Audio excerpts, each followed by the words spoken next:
The aviation industry is also turning towards these lightweight materials.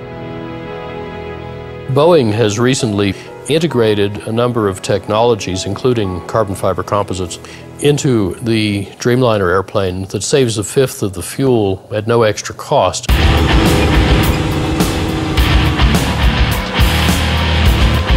Even the world's single greatest oil guzzler, the US military, is now listening to Lovins about efficiency.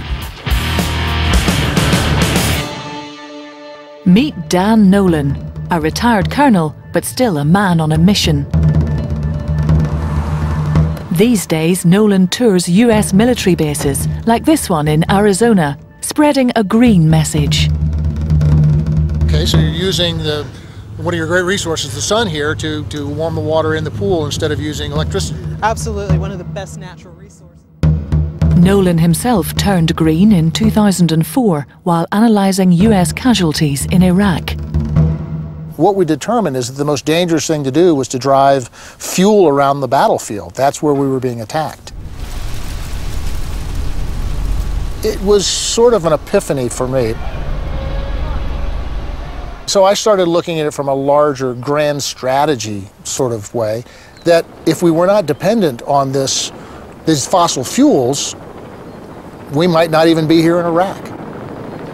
I have never had a military person disagree that this is something we have to be concerned about. When I'm talking to a soldier, sailor, airman, or Marine on the ground, he wants to understand the fully burdened cost of fuel in blood.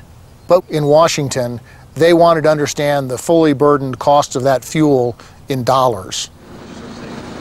Everyone was willing to listen when Nolan surprisingly discovered most fuel in Iraq was being used for air conditioning.